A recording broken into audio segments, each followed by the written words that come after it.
penyertaan-Mu Tuhan, segalanya bagiku. Hadir-Mu di hidupku, terutama bagiku. Penyertaan-Mu Tuhan, segalanya bagiku. Hadir-Mu di hidupku, terutama bagiku. Anugerah-Mu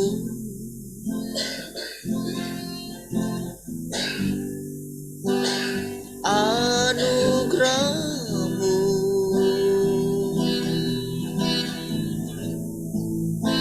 semua karena anugerah-Mu, bukan karena kekuatanku.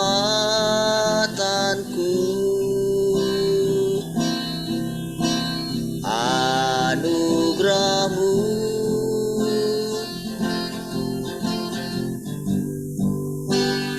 anugerah-Mu Tuhan, kasih dan sayang-Mu, kekuatan bagiku.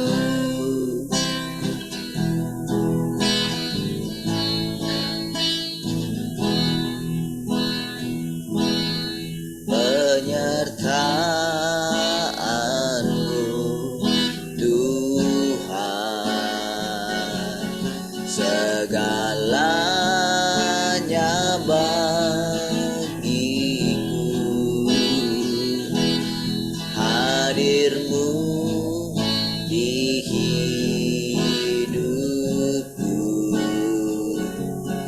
segalanya bagiku. Penyertaan-Mu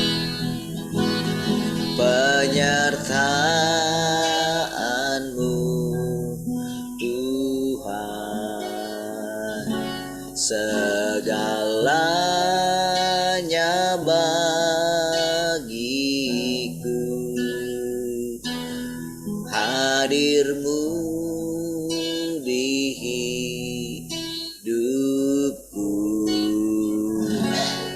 terutama bagiku.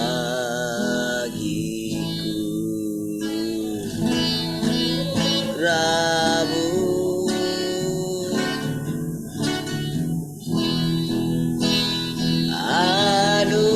anugerah-Mu semua karena anugerah-Mu, bukan karena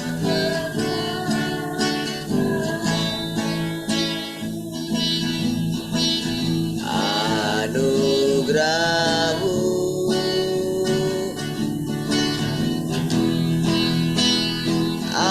anugerah-Mu Tuhan, kasih dan sayang-Mu, sumber kekuatan bagiku. Anugerah-Mu anugerah-Mu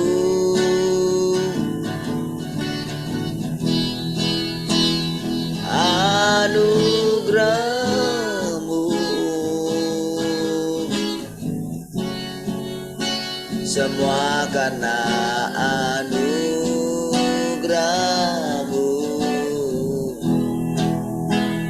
bukan karena kekuatanku.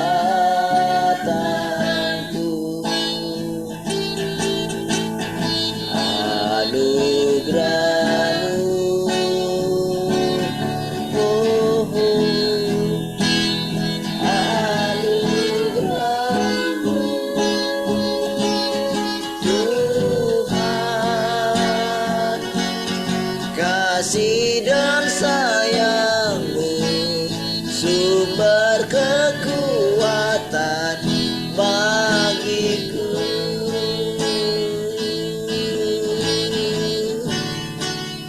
Anugerah-Mu, Tuhan,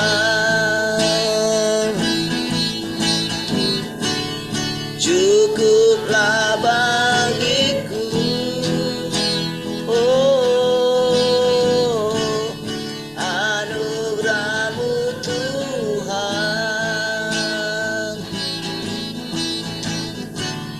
cukuplah bagiku.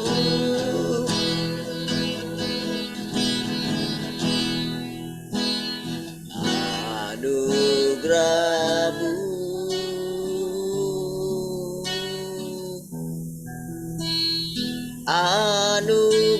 anugerah-Mu,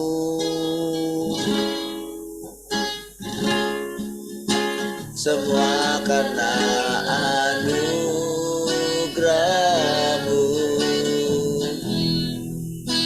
bukan karena kekuatanku.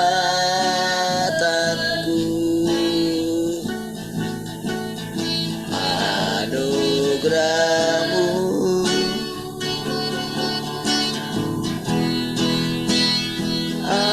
anugerah-Mu, Tuhan. Kasih dan sayang-Mu yang berkekuatan bagiku. Kasih dan sayang-Mu, sumber kekuatan bagiku. Kasih dan sayang-Mu, sumber kekuatan bagiku.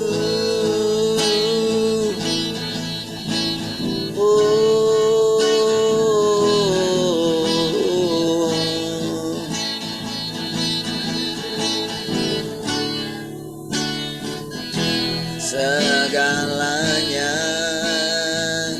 bagiku. Oh,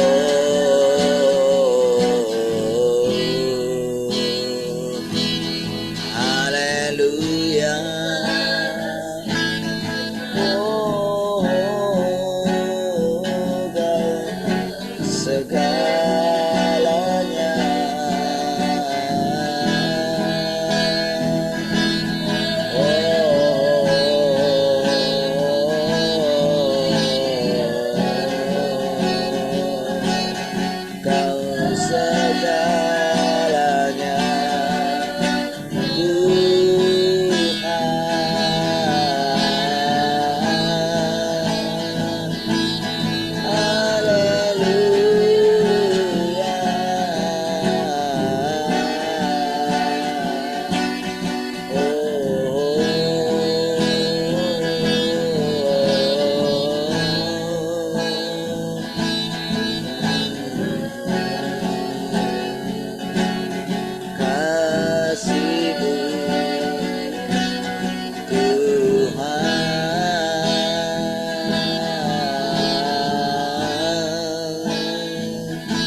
biarlah hidupku bagimu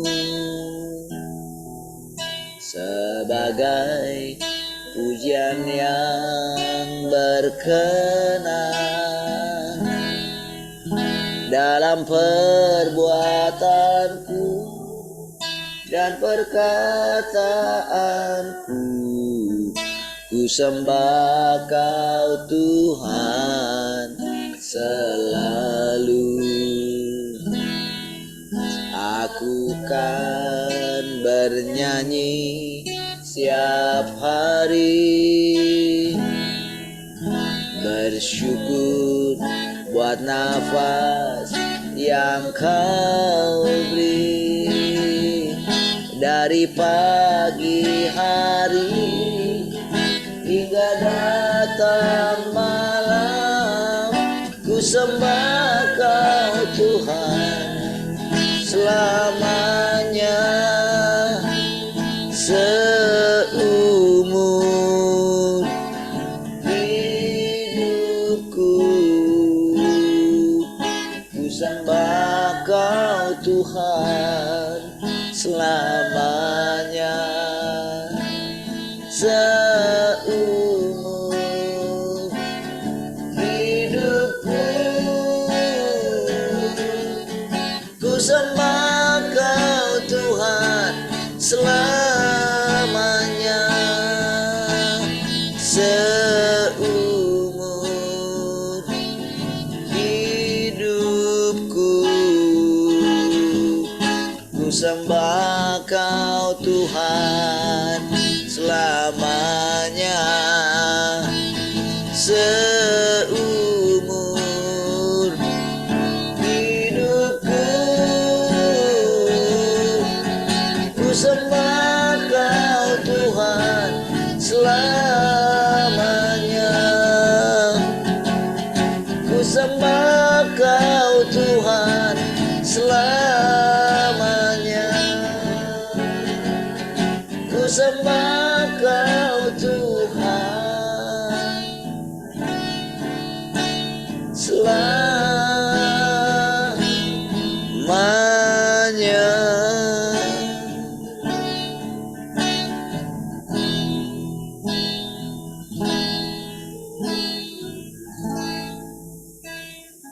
Haleluya, terima kasih Tuhan. Kami bersyukur pagi hari ini. Kami menyerahkan hati kami kembali Tuhan, untuk disempurnakan oleh Engkau Tuhan. Terima kasih Tuhan. Berkata-katalah bagi kami hari ini lagi Tuhan. Sampaikanlah perkataan karena kami tahu firman bola kehidupan bagi kami. Terpujilah Tuhan selama-lamanya. Haleluya. Mari kita yang mengasihi Tuhan sama-sama katakan amin. Baik, shalom semua, selamat pagi.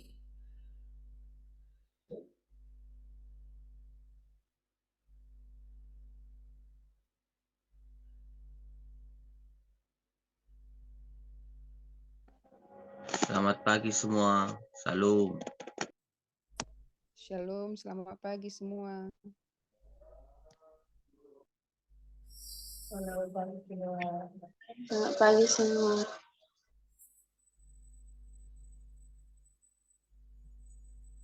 Baik, Tuhan, gimana yang mau sharing pagi ini?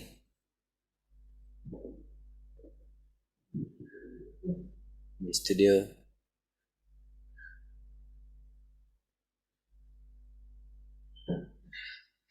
Dari sana ada nggak?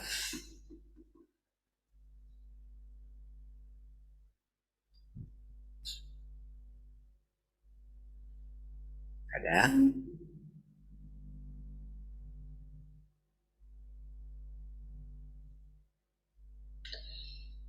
Baik, kalau tidak ada, saya share screen-nya.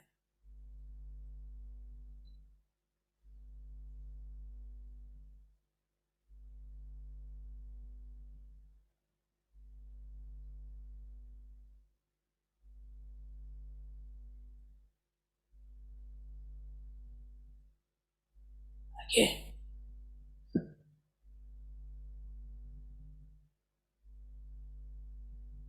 Aku tidak akan mengampuni siapapun yang mencoba untuk mengambil tempatku.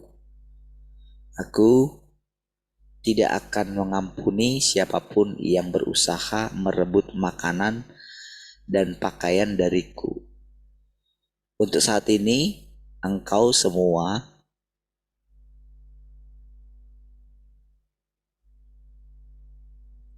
tetap bebas dari bahaya dan terus melewati batas dalam tuntutan yang engkau semua ajukan kepadaku. Ketika hari kemurkaan tiba, engkau semua tidak akan lagi mengajukan tuntutan terhadapku. Pada saat itu aku akan membiarkanmu menikmati dirimu sendiri, sepuas hatimu. Aku akan memaksa wajahmu untuk tunduk hingga ke tanah, dan engkau semua tidak akan pernah bisa bangun lagi. Cepat atau lambat, aku akan melunasi utang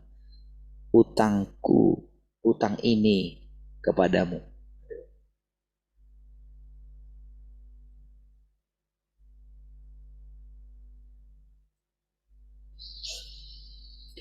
Dan aku berharap engkau semua akan menunggu kedatangan hari ini. Jika orang-orang yang hina ini benar-benar dapat mengesampingkan hasrat mereka yang berlebih-lebihan dan kembali kepada Tuhan, mereka masih memiliki kesempatan untuk diselamatkan. Jika manusia memiliki hati yang benar-benar merindukan Tuhan dan tidak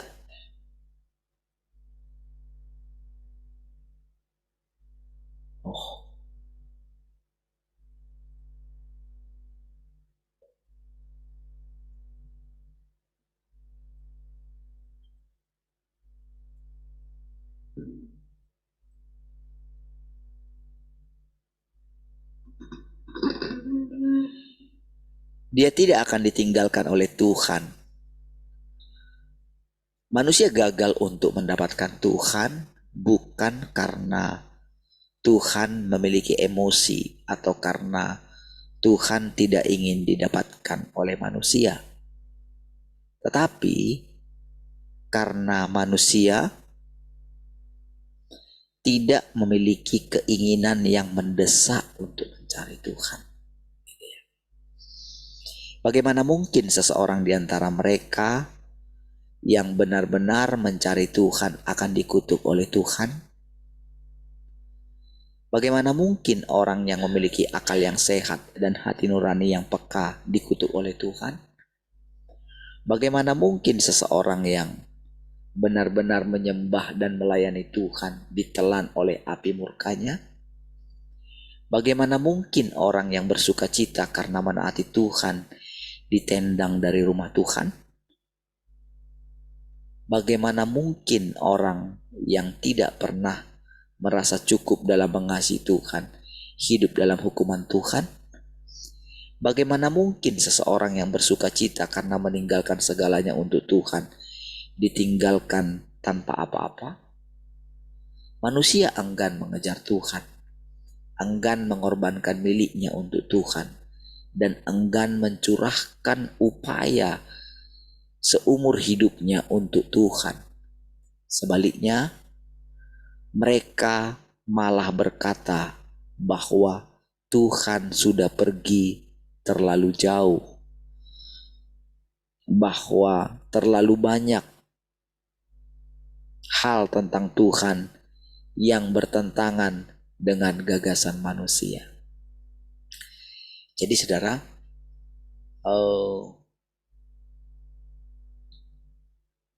ketika dikatakan tadi mereka mencari Tuhan dengan sungguh-sungguh, mungkinkah mereka mendapatkan penghukuman dari Tuhan? Mungkinkah mereka masuk dalam murkanya Tuhan? Ketika seseorang sungguh-sungguh atau bersuka cita menyerahkan hidupnya kepada Tuhan, menyerahkan segalanya, Semua orang, saudara, mengatakan menyerahkan hidupnya kepada Tuhan gitu. Tapi dari kejadian sehari-hari yang menimpa hidupnya gitu ya, itu terbukti kalau hal-hal kecil pun dia gak serahkan kepada Tuhan. Masalah penghidupannya pun tidak berani diserahkan kepada Tuhan. Jadi sebetulnya terlalu jauh orang mengatakan aku serahkan nyawaku. Nah, jadi saudara, kenapa kita melewati proses yang panjang gitu? Karena memang terbukti gitu. Pada kenyataannya kita masih melihat hal-hal yang dikatakan Tuhan itu masih terjadi kepada kita, masih kita alami sendiri gitu. Itu sebabnya saudara, kita membutuhkan waktu. Saudara, karena hasil dari itu nanti semua akan lahirlah ketekunan, lahirlah keteguhan hati. Modal kita yang diinginkan Tuhan kita miliki adalah milikilah kesungguhan dalam mencari Tuhan, dalam merindukan Tuhan, dalam menginginkan kebenaran. Teruslah bergerak maju.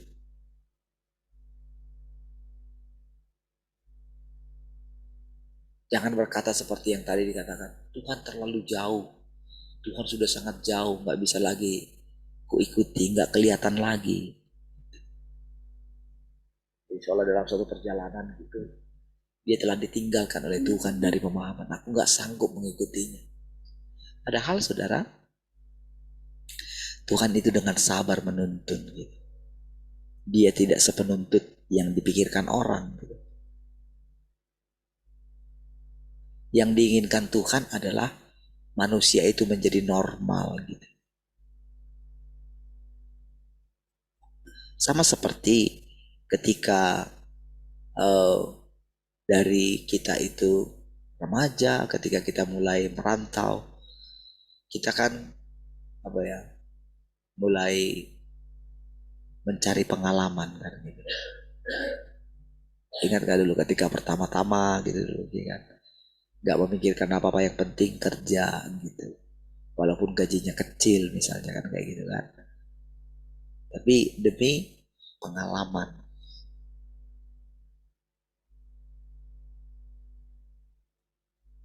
Ya. Tapi kan ada orang yang setelah tahu ada overtime dulu gitu kan. Wah, kalau kita perhatikan mungkin dulu teman-teman kita dulu. Dulu maksudnya ya ketika kita masih kerja dulu lah misalnya. Masih belum menikah gitu. Kan ada banyak kita melihat orang begitu ininya ya. Dia tidak mempedulikan apa itu pengalaman gitu. Ya. Yang mereka pikirkan adalah uang, uang, dan uang. Gitu. Kejar terus overtime. Gitu. Nah, saudara, tapi saudara, waktu membuktikan gitu, ketika harus berhenti dari pekerjaan yang sebetulnya boleh dikatakan tidak, kalau misalnya keluar dari pekerjaan itu, begitu keluar di lapangan rasanya gimana gitu, tidak tahu mau berbuat apa gitu ya. Nah, saudara, sama sebetulnya dengan yang diharapkan Tuhan dari kita gitu dalam pengejaran kita akan Tuhan, tentang tujuan yang akan kita masuki gitu. Jadi lewat perjalanan hidup kita inilah sebetulnya kita mengetahui, kita mengenal, kita memahami apa sih wataknya Tuhan. Kita sedang memasuki dunianya Tuhan gitu. Sebetulnya Apa sih yang diinginkannya? Orang-orang seperti apakah yang dia inginkan bersama-sama dengan dia dalam kerajaannya gitu. Nah, jadi saudara, ketika kita melewati latihan demi latihan dalam hidup kita, tepatnya begitu sebetulnya ya. Sebetulnya tidak terlalu sangat keras sekali. Oleh karena pemberontakan kita lah sebetulnya, maka latihan itu menjadi keras gitu. Sebetulnya latihannya sederhana sebetulnya. Mendengar dia, percaya kepada dia, menerima pemeliharaannya, makan dan minum firman-Nya. Sebetulnya justru kita itu sedang memasuki kerajaan 1000 tahun gitu. Kerajaan damai sebetulnya. Dalam kerajaan damai itu harusnya kita itu bisa belajar mengenal Tuhan yang sesungguhnya. Dari kita mendengarkan firman-Nya, kita jadi tahu tentang Tuhan itu. Kita jadi tahu wataknya. Tuhan menunjukkan kerusakan kita. Dia tidak menuduh kita. Tidak. Dia mengingatkan kita. Aku tidak pernah menuduhmu.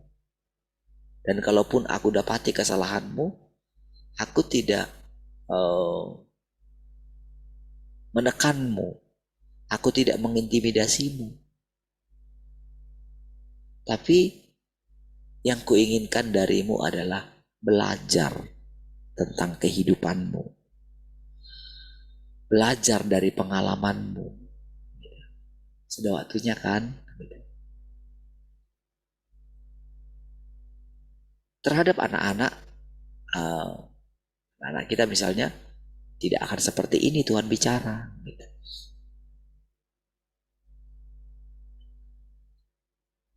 Tapi kalau mereka mulai memberikan perhatian mereka, tentu mereka juga mulai akan mendapatkan pelatihan darinya. Tapi di atas semuanya kita diberikan kebebasan gitu.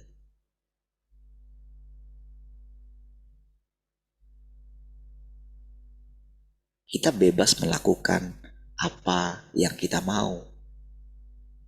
Tapi lewat itu dia menginginkan kita belajar. Coba kamu lihat. Ketika kamu bebas, apa sih yang kamu lakukan? Berkenan gak yang kamu lakukan itu? Barulah kita sadar. Jadi dari semua perkataan, dari semua hal yang kita dengarkan itu, tujuannya sebetulnya adalah mulai merubah paradigma kita gitu sebetulnya. Membuat kita itu lebih berhikmat. Jadi bijaksana dalam hidup ini gitu. Karena kan setiap kali kita melihat hal-hal di dunia ini gitu. Dia meminta kita itu untuk mempelajarinya gitu. Supaya kita itu akhirnya dengan tekad yang bulat meminta bimbingan Tuhan dalam hidup kita. Apa keadaan ini Tuhan? Jadi dari situlah sebetulnya kita itu menjadi orang bijaksana gitu. Sehingga kita itu punya minyak gitu, dalam perjalanan kita gitu. Dari pengalaman kita itulah sebetulnya lahirlah pengenalan kita akan Tuhan. Mulailah kita itu bisa memandang seperti Tuhan memandang. Tuhan itu saudara dengan cepat tahu keadaan apapun gitu. Dia bisa mengetahui tipuan-tipuan iblis saudara. Jadi ketika Tuhan itu benar-benar tinggal di dalam kita, makanya kita akan tahu dengan mudah apa saja siasat daripada si jahat itu. Kita akan dengan mudah bisa tetap tinggal di dalam dia, saudara. Karena kita punya pengalaman. Karena kita punya Tuhan itu sendiri. Sebetulnya. Kan firman Tuhan katakan, segala sesuatu ada di dalam dia, katanya gitu. Makanya dia mengajar kita tinggal di dalam dia. Kalau kita tinggal di dalam dia, minta apa saja katanya. Bisa, nggak nggak akan ada yang, pokoknya semua pasti akan menjadi kenyataan. Karena apa? Karena Tuhan itu sendiri yang akan melakukannya.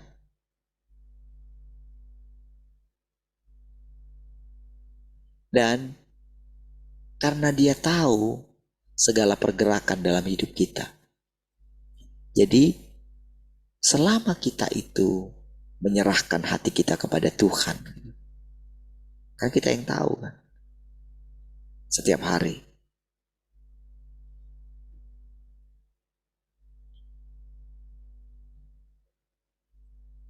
Prosesnya tetap sama seperti Adam dan Hawa itu, saudara.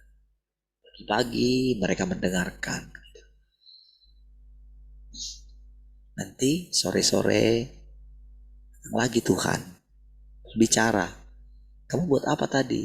Lalu Adam jadi punya cerita gitu loh. Oh tadi gini, tadi ada di situ. Binatangnya lucu sekali loh. Pertamanya aku pikir mau buat nama apa ya sama binatang itu. Saking lucunya saya bilang gini, kasih namanya ini gitu. Jadi mereka bercerita, ada bahan cerita gitu. Nah, sama sebetulnya ketika kita itu melewati perjalanan hidup kita ini gitu. Jadi apa saja yang kita alami setiap hari itu, Tuhan katakan tidak ada yang secara kebetulan gitu. Ketika aku perhadapkan kepadamu gitu.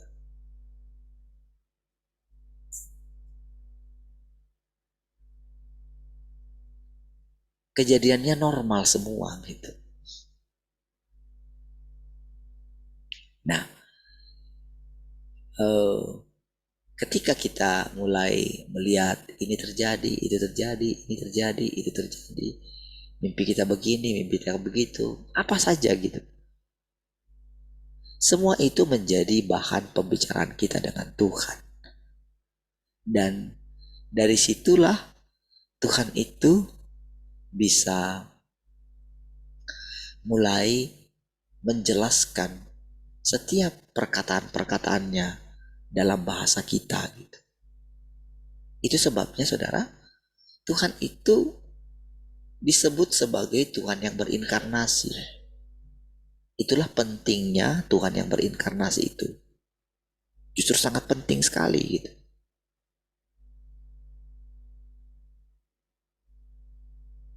Jadi Tuhan yang berinkarnasi itu sebetulnya adalah dia yang menjadi daging gitu. Makanya saudara, kalau dia ceritakan di sini tentang, jadi sebetulnya benar-benar orang-orang itu bagaimana memperlakukan Tuhan yang berinkarnasi ini gitu. Jadi saudara, memang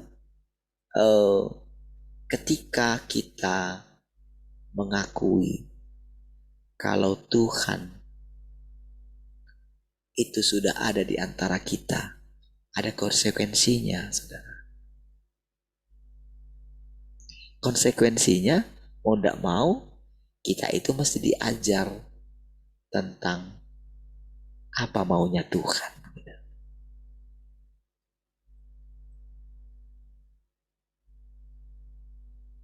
Apa sebetulnya maunya dia, bukan maunya kita gitu.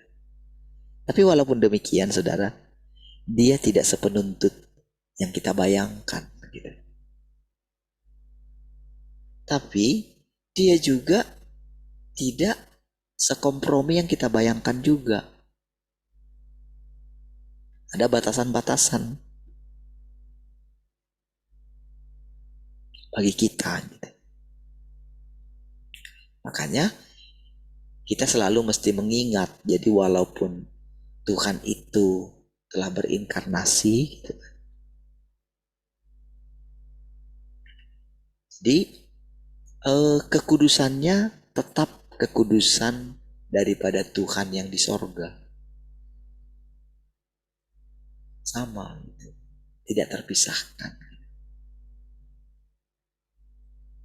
Nah, hanya karena kasihnya lah dia itu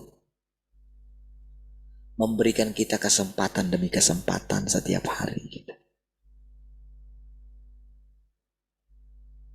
Jadi arti daripada dia berinkarnasi itu adalah satu kerendahan hati, saudara.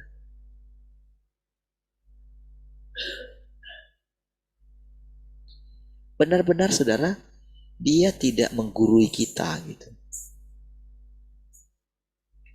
Tapi dia itu benar-benar mengajari kita sesuai dengan hikmat kita sendiri.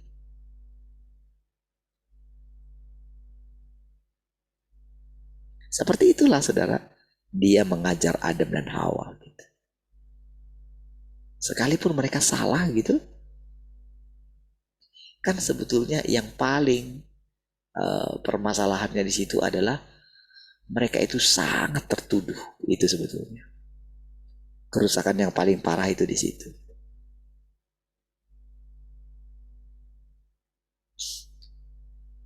Jadi pertama kali ketika dipanggil itu ya, kenapa kamu ini? Kenapa kamu takut? Iya. Apa karena kamu makan? Jangan-jangan kamu makan ya. Padahal kan Tuhan tahu kan.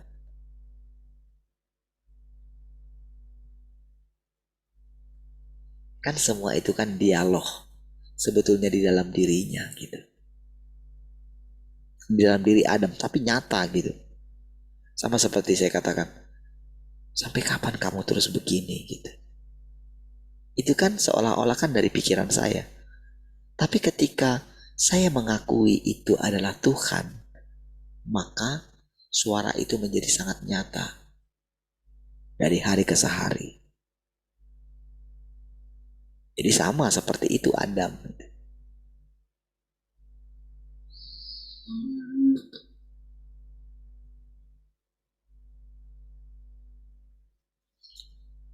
Kalau dulu saudara, normal aja.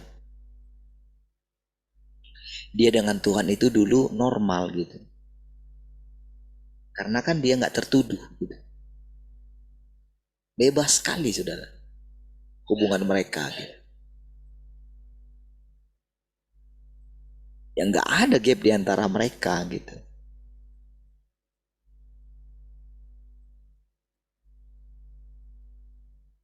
Tuduhan itu tak ada sama sekali. Nah, jadi keadaan yang normal itulah sebetulnya yang sedang mulai kita hidupi, kita jalani, saudara. Jadi dengan dia memilih kita, pertama-tama yakinkah saudara kalau engkau dipilih oleh Tuhan? Kalau belum yakin, tanya lagi kepada dirimu. Apa sih sebetulnya dasarnya Tuhan memilih? Makanya dia ngajar kita itu coba renungkan perkataan-perkataannya. Apa sih dasarnya Tuhan memilih?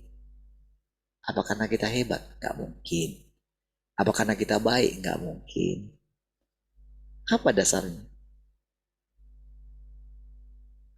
Dasarnya adalah dia mengucapkan firman, lalu kita memberikan telinga kita untuk mendengarkan. Itu sebetulnya. Itulah sebetulnya arti menerima Tuhan. Menerima Tuhan itu sama dengan menerima firman sebetulnya. Menerima firman itu sama dengan menerima Tuhan. Tapi kepercayaan yang dulu, orang menerima Tuhan, tapi ternyata tidak menerima firman. Terbukti kan? Ketika menghadapi masalah, kita khawatir,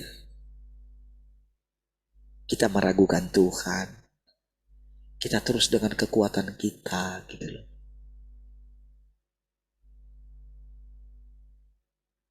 Karena Tuhan gak kelihatan gitu. Itu kan permasalahan kita.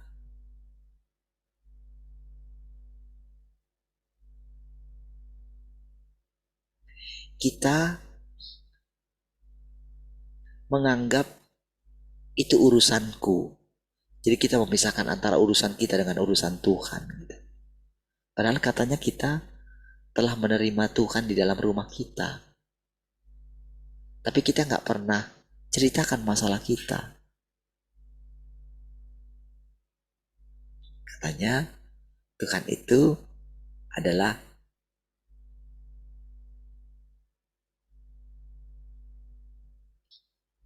pemilik hidup kita.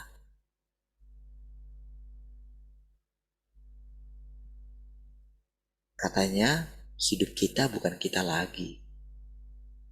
Kan itu kan firman kan semua. Kita makan gak firman itu? Kita terapkan gak firman itu? Iya, tapi Tuhan itu gak nyata. Iya. Gak nyata karena engkau gak merenungkan firman-Nya.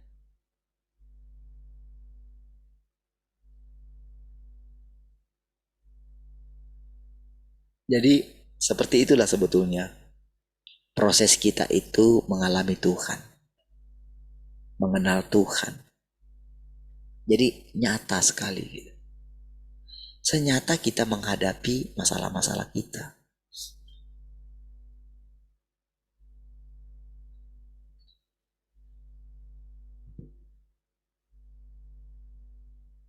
Ketika rasanya masalah itu menghimpit gitu. Ada banyak kisah dalam Alkitab gitu. Ketika terjadi seperti itu, kalap nggak kita? Bingung nggak kita gitu? Kalau kita masih bingung berarti apa ya? Perenungan kita akan firman itu masih kurang gitu.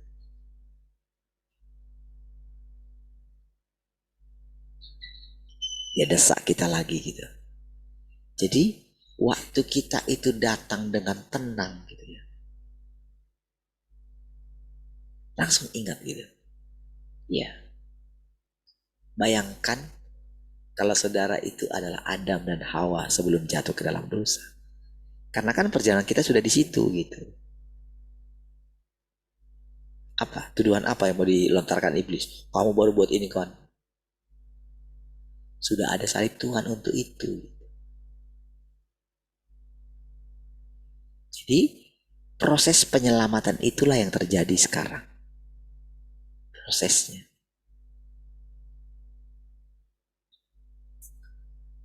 Jadi intinya bukan masalah lagi masalah berbuat dosa pagi lalu malamnya minta ampun. Bukan itu masalahnya. Tapi bagaimana engkau bisa keluar dari permasalahan itu?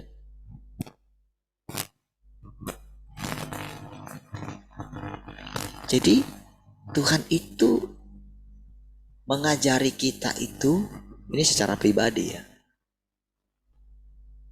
Bukan ketika kita ini belajar pagi hari ini, bukan.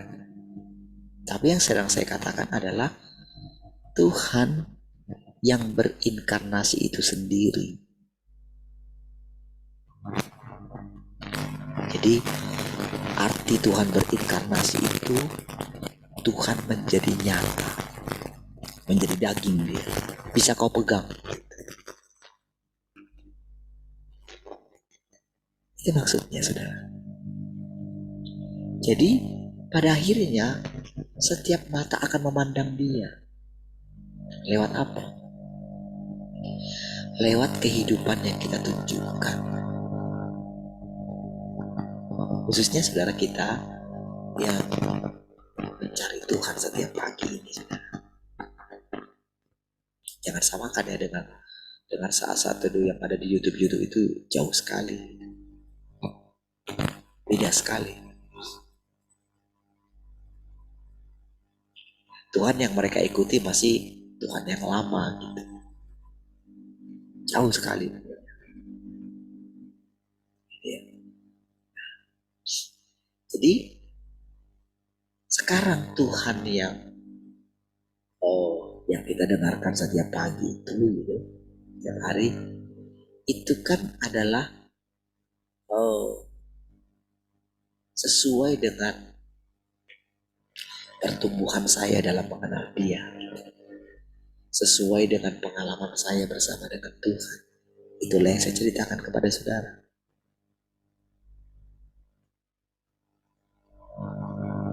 Yang bercerita kepada saudara itu kan sebatas pertumbuhan saya dengan Tuhan. Ya. Jadi sama dengan saudara nanti yang mengalami Tuhan itu sendiri dalam kehidupan nyata saudara. Saudara yang akan mengerti apa Tuhan yang berinkarnasi itu lewat pengalaman hidup. Pertama, izinkan dulu saudara itu lewat dulu dari kehidupan dunia ini gitu. Lewati gitu, lampaui. Kalau dikatakan jangan khawatir, sudahlah. Apa namanya? Teguhkan hatimu gitu. Kalau rasanya ada pikiran-pikiran negatif, apa namanya, khawatir segala macam gitu, udah lawan aja.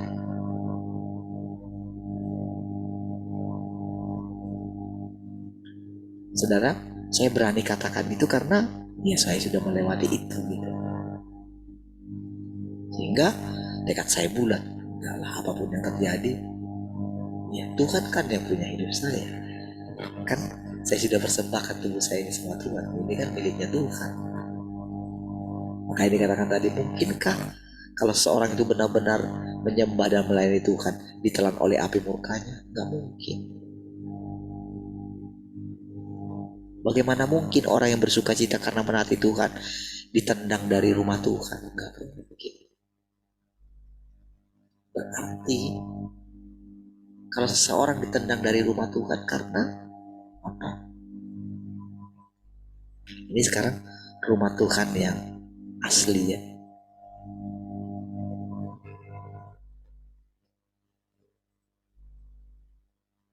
Berarti karena gak bersuka cita karena menaati Tuhan gitu. Nah, jadi semua kita juga dipanggil untuk ini. Pada akhirnya saudara, kita akan punya dunia kita sendiri yang sedang kita ciptakan ini, saudara. Melalui apa, saudara? Melalui pengalaman kita bersama dengan Tuhan. Pasti saudara, kalau kita masing-masing mencari Tuhan, pasti kita akan mengerti semua perkataan ini, saudara. Kan kita sudah mengesampingkan segala tujuan kita pribadi.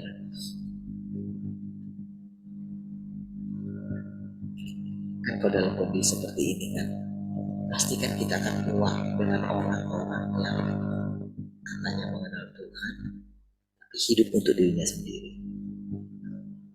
Ya kan? Pasti. Nanti kan akan ada keterbukaan satu dengan yang lain. Apa adanya.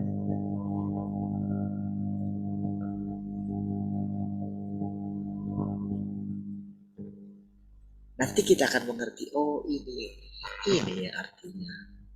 Bagaimana pastilah di kerajaan surga yang dibayangkan oleh semua manusia seperti ini. Semua menjadi saudara satu dengan yang lain. Kalau dulu ketika gereja mula-mula mereka itu menjual segala miliknya, itu kan dulu karena ini saudara, karena pekerjaan Roh Kudus supranatural itu saudara. Seperti yang di Wales gitu kan, itu supranatural. Tapi sekarang ini tidak supranatural, normal. Makanya Tuhan datang kedua kali.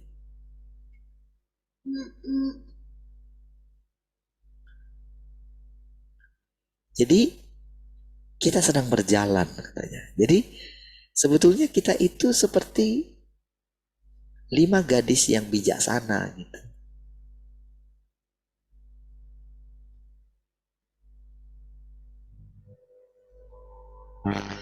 Sampai kita punya minyak gitu. Kan kita harus punya minyak kita sendiri katanya kan.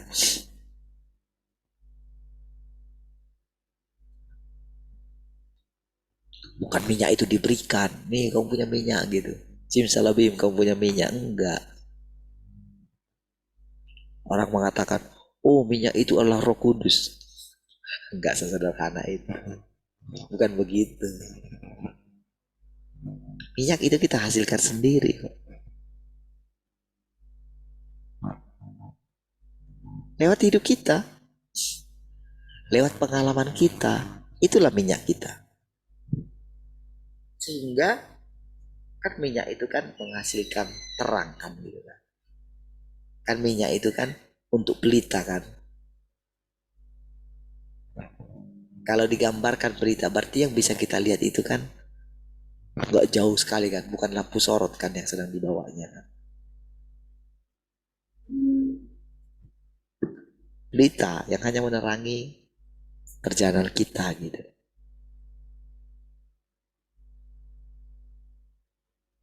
Makanya bagilah minyakmu, nggak bisa lagi. Nanti aku kurang katanya gitu. Itu perjalanan kita sehingga sampai ketika diketok lagi nggak bisa lagi masuk karena pintu sudah ditutup. Kan itu kan sudah dalam perjalanan dan mereka masuk kan orang yang bijaksana itu.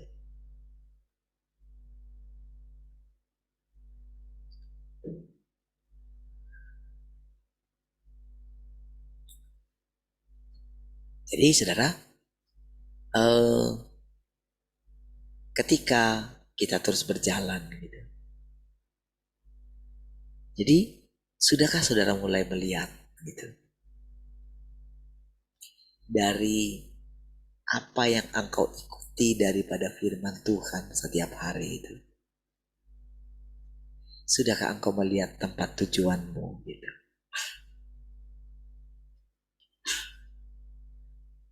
Apakah hatimu masih melekat kepada dunia ini? Nanti semua saudara, Roh Kudus itu akan bisa terangkan semua. Setiap hal yang kamu alami bisa diterangkan dia semua. Nah, jadi Tuhan yang berinkarnasi itu menampakkan diri, menyatakan diri. Ya, Tuhan itu nyata gitu. Jadi seiring dengan daging kita ini atau tubuh kita ini, diri kita ini menerima dia. Kan Tuhan Yesus dulu selalu disertai oleh Roh Kudus gitu. Kan itu saudara. Jadi pemahaman kita nggak bisa lagi Roh Kudus itu tandanya berbahasa roh, nggak lagi. Karena di zaman gereja mula-mula tidak semua kok orang berbahasa roh. Tapi pada awalnya ada orang berbahasa roh, puji Tuhan. Ada orang yang berbahasa roh dulu baru dibaptis gitu kan. Oke, lakuin gitu kan. Kayak dibolak-balik saudara, nggak ada aturan gitu. Oh, untuk menerima Roh Kudus kalau dulu kan harus dibaptis dulu gitu. Enggak, dulu nggak seperti itu. Sekarang juga sama saudara, nggak perlu kita apa ya mengharap-harapkan yang supranatural lagi gitu. Normal, karena kita sudah melewatinya.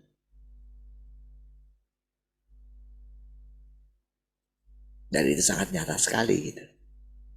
Jadi ketika Tuhan membawa kita itu normal gitu, ya sudah, ya normal gitu.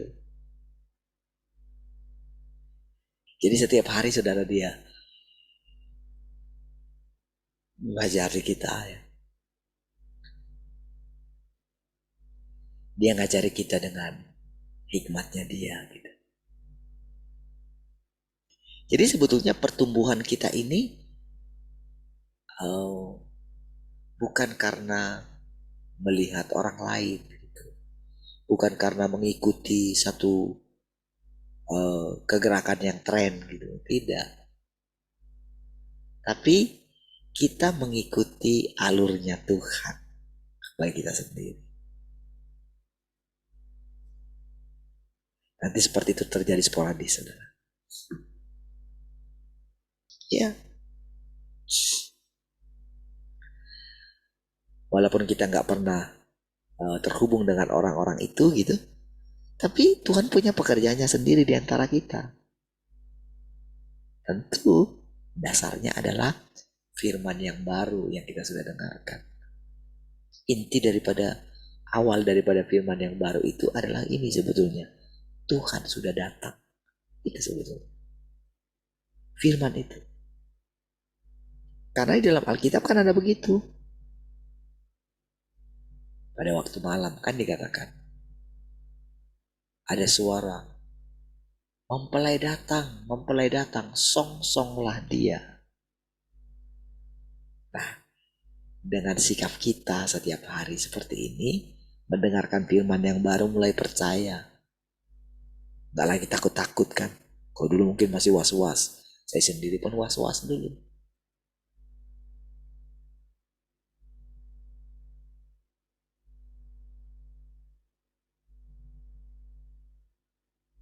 Gak berani menyampaikan yang sesungguhnya. Tapi perjalanan berikutnya saudara, semakin kita berani mengucapkan firman-Nya. Awal-awalnya kan gitu. Kita baca gitu. Kita masuki.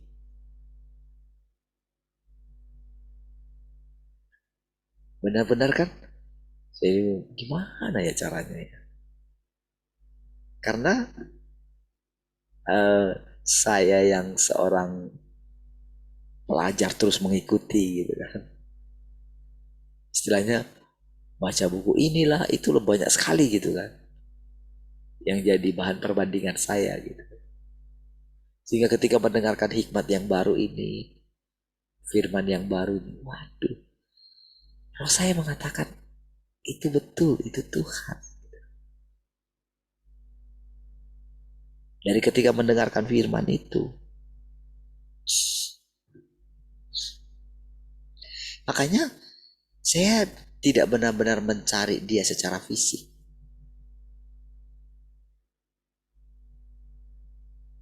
Memang tidak ada dalam hati saya mengenali siapa dia, nanti bagaimana wajahnya. Saya tidak dan memang saya tidak pernah menemukannya gitu.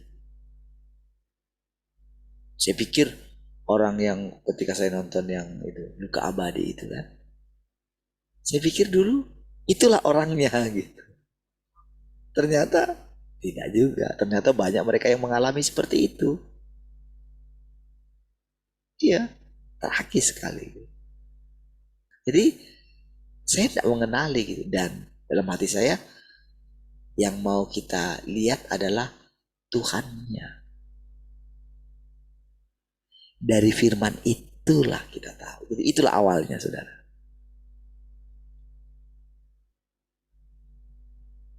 Jadi benar-benar saudara, Tuhan yang di sorga itu menjadi nyata. Itulah saudara. Selama ini saudara, orang mengikuti Tuhan yang gak nyata.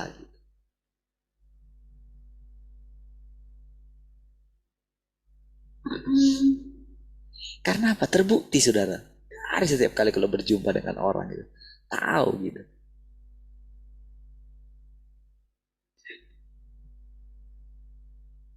Jadi saya melihat berbagai jenis orang gitu ya. Jadi saya sekarang melihat sama aja. Saya ingat teman pendeta yang ini.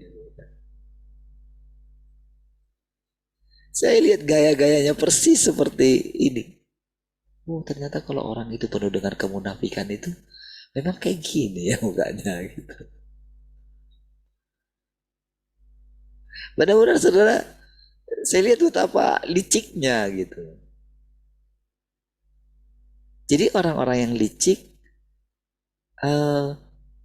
akan ketahuan. Jadi kita bisa melihatnya gitu. Dari apa kita bisa melihatnya saudara? Dari firman yang kita dengarkan. Jadi Tuhan itu sampai Tuhan yang sangat jauh itu. Sampai benar-benar itu kayak ini loh. Kayak memakai pikiran kita gitu. Itulah artinya sebetulnya yang lebih sederhananya lagi tentang Tuhan yang berinkarnasi itu gitu. Jadi lebih kepada firman sebetulnya. Jadi apa yang dikatakan itu? Ketika kita makan gitu. Kalau kita makan kan sesuatu itu kan melekat dengan kita gitu loh. Itu artinya makan gitu. Orang makan itu kan gak perlu kan harus dicek di laboratorium dulu makanan yang mau dimakan dia kan. Ada nggak yang kayak gitu? Itu mungkin profesor kali kayak gitu. Dicek dulu laboratorium. Ada kumannya nggak ini? Gitu.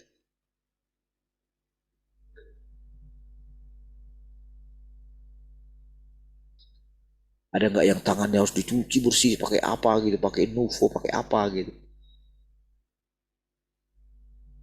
Kan ketika mereka lebih mendengarkan dunia ini, oh di mana-mana ada virus. Kan itu kan virus itu kan menjadi nyata bagi mereka. Sehingga apa-apa semua, wah harus steril semua, disemproti semua. Berarti kan Tuhan gak nyata bagi mereka. Kalau Tuhan nyata bagi mereka, adakah perlu seperti itu? Ngeri sekali hidup ini. Sama saudara dengan makan firman.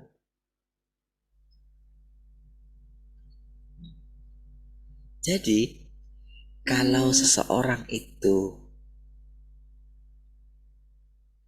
memiliki hati yang murni, orang itu hidup dalam terang. Terang yang sangat terang. Sehingga iblis gak mungkin memasukinya gitu.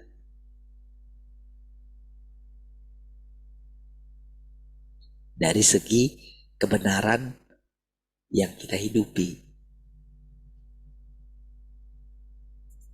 Nah, jadi ketika kita makan firman itu saudara, maka firman itu menjadi hidup kita.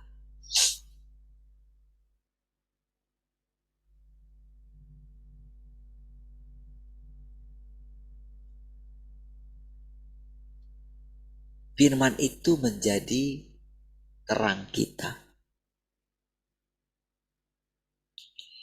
Jadi ketika kita menerima kalau Tuhan itu sudah datang, nah barulah ada pintu masuk bagi Tuhan untuk masuk ke dalam rumah kita.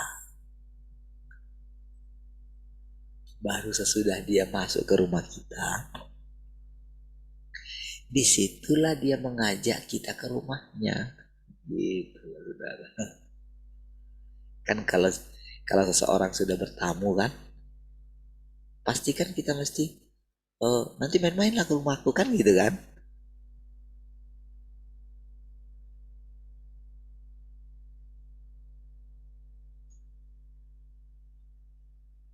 Di situ kan sebetulnya terjadi apa ya? Terjadi dialog gitu ya. Karena Tuhan itu pencipta gitu, dari kita mulai mengenal siapa Dia sebagai seorang pencipta, Dia memiliki segala sesuatu. Kalau hubungan kita itu normal dengan Dia, mungkinkah semua tadi yang negatif itu akan terjadi ditimpakan kepada kita? Gak mungkin kan? Gitu. Ya, mari kita lanjut. Manusia enggan mengejar Tuhan, enggan mengorbankan miliknya untuk Tuhan, dan enggan mencurahkan upaya seumur hidupnya untuk Tuhan. Sebaliknya mereka malah berkata bahwa Tuhan sudah pergi terlalu jauh, bahwa terlalu banyak hal tentang Tuhan yang bertentangan dengan gagasan manusia. Dengan kemanusiaan seperti ini, bahkan sekalipun engkau semua terus-menerus mengerahkan upayamu, engkau tetap tidak akan mampu memperoleh perkenanan Tuhan. Apalagi pada kenyataannya engkau tidak mencari Tuhan. Kalau terus seperti itu, kalau pola pikirmu tidak berubah, kalau engkau tidak mencari Tuhan,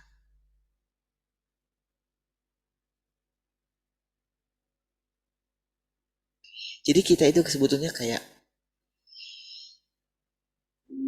disasar terus, saudara. Kita diingatkan, tapi sebetulnya inilah yang terbaik gitu. Dia benar-benar apa ya, menuntun kita itu benar-benar ke arah yang lebih baik gitu. Cuman kadang kan kita belum melihat, karena kita itu masih, mata kita itu terhadap hal-hal material gitu.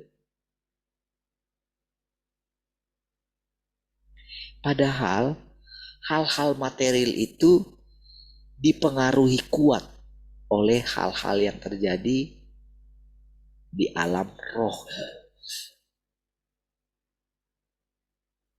Dipengaruhi gitu.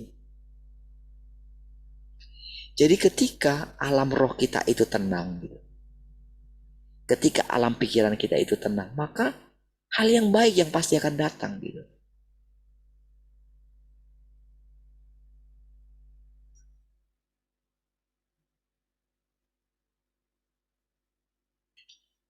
Tidak tahukah engkau bahwa engkau semua adalah produk gagal di antara umat manusia? Ya. Tidak tahukah engkau semua bahwa tidak ada kemanusiaan yang lebih rendah dari kemanusiaanmu? Jadi ini berbicara, jadi ketika firman ini datang kepada uh, orang yang paling rendah sebetulnya dari antara segala bangsa di dunia ini, saudara.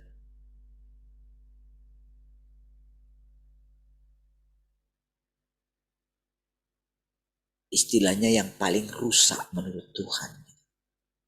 Jadi walaupun mereka itu mungkin seorang pekerja keras gitu, tapi menurut Tuhan mereka lah yang paling rusak gitu. Sampai gak punya kemanusiaan. Sampai lebih tepat dikatakan binatang.